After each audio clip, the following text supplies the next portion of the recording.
Hello, Dr. Pronab Sen, sir, and hello, Srijan. So, I'm writing my research paper for the topic Effects of Demonetization on the Indian Economy. My name is Sameera Rao, and I'm a postgraduate student at Vedica Scholars Programme for Women.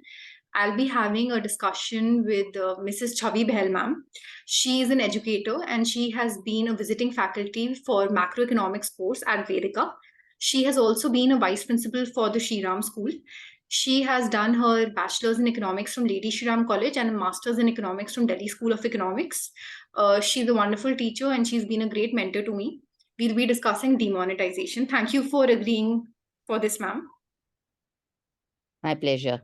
Yes, Sameera. Chavi ma'am, so firstly, what was your experience of demonetization in November, December 2016 at a personal level? Okay, so, one had been hearing about something like that happening to the Indian economy and with changes in the government. And so there was no clarity at a personal front that something would happen on such and such date. But if I remember clearly, it was the 8th of November. And I vividly remember the fact that it was in the night that the announcement came that, demonetization with respect to the 500 rupee note and the 2000 rupee note would be with effect from 12 o'clock at that point in time.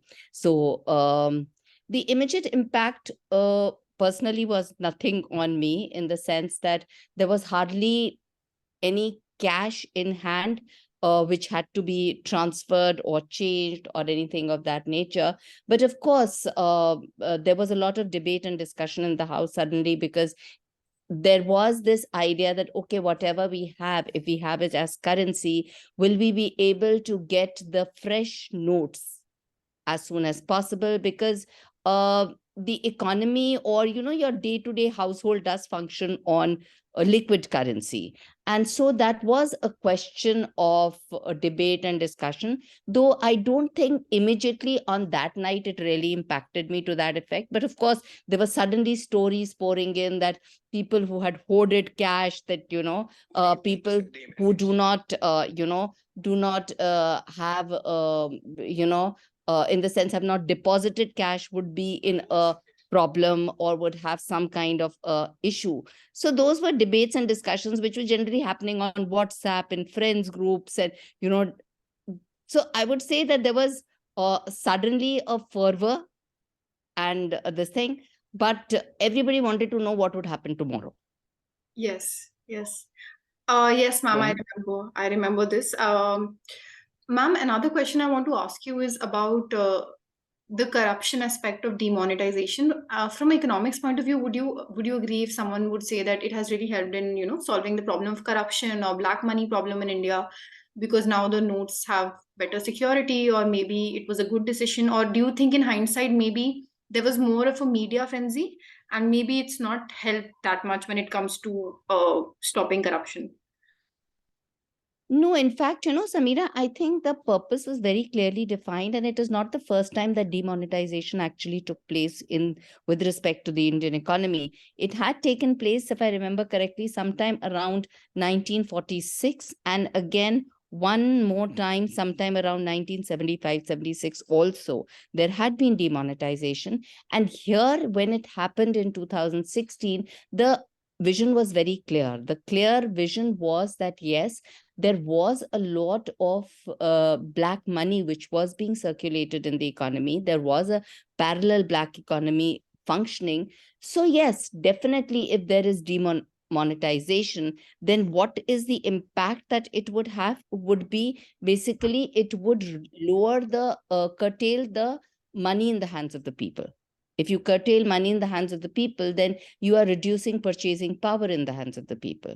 If you're reducing that, then overall inflationary tendency will fall down.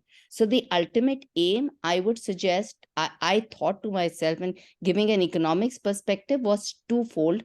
One was that it would curb inflation, definitely. And second was that, yes, it would be able to control corruption to a very large extent. And I do think that the government was successful in doing that, because post that, lot of steps that were taken. For example, even in the current budget, the way the taxation has come about. So you are a government, or you are an economy which is working for uplifting the middle section of the society. Of course, there is pros and cons, and it's highly debatable that is it a crime to be rich? Because the rich are being taxed. So that, of course, is a debatable question. But the fact is that everything is transparent because everything is legal. The fallback of this entire, I would say this entire exercise was, where I feel that we were not well planned, was creation of the new currency.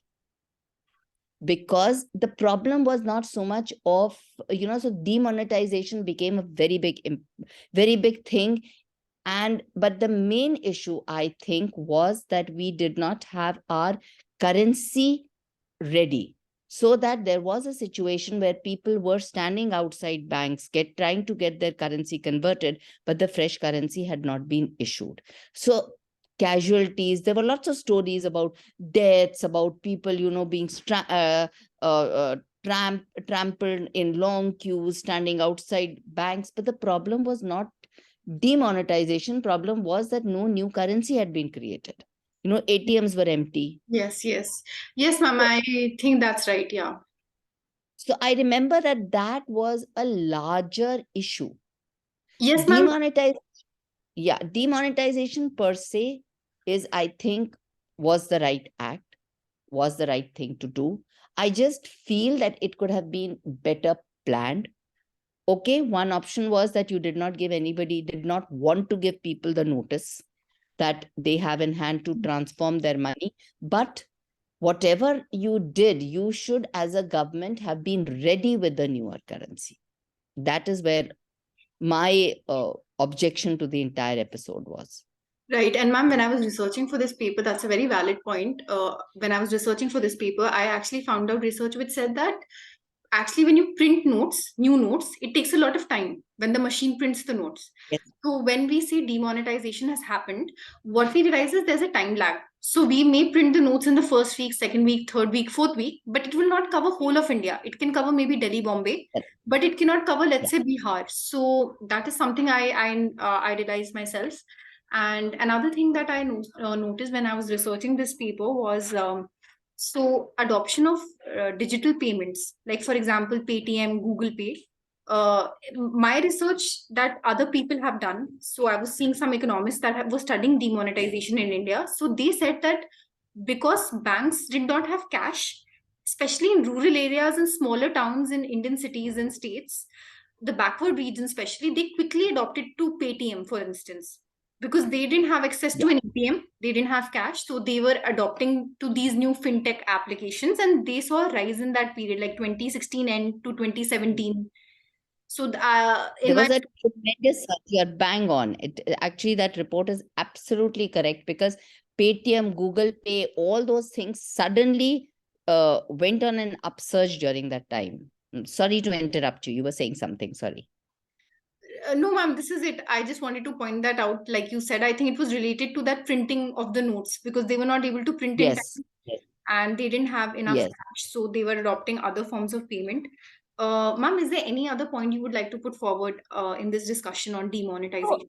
So again, if I go back to research, and if I remember correctly about the kind of reports that were generated immediately after this initiative of the government, so there were a lot of bankers, who supported this entire thing. The only criticism was that the action was poorly planned, and they also said that, for example, like you rightly pointed out, maybe the metro cities still had an upsurge or still had the advantage of some currency or some liquidity, but the poor, or I won't say poorer states, but I would say the smaller areas, the villages, where cash is the most liquid asset, and cash, it's a cash economy. So maybe you can make the cities more cashless, but to drive home a point that you want a country like India, which is predominantly agrarian, predominantly driven in the villages, small districts, small cities. The planning should have been more adequate to ensure that an individual did not suffer with respect to demand. Right. Yes, ma'am. I agree with you. That is what I feel. That was my 2 points. Right. Ma'am, there is one question that I wanted to ask you. It's related to demonetization. So I had a thought in my head, and it was like this, that maybe because of demonetization, and I'm not sure because I have to check data, but maybe because of that, in rural India, a lot of people got access to the formal banking system. Maybe they thought we would create a bank account and would deposit cash, or would you say that that would not be accurate? See, of course, if you notice, if you go back, Sameera, at that time also there has been a policy of the government to initiate banking in the rural areas to make people more aware, the small finance kind of things which has been happening over a period of time, that has been existing. But here the problem with demonetization was not about making the individual aware of the banking system.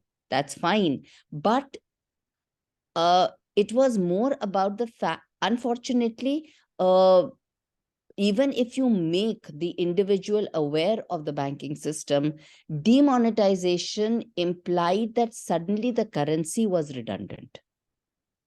So Right. whether I have a bank account or whether I don't have a bank account, the currency note was redundant.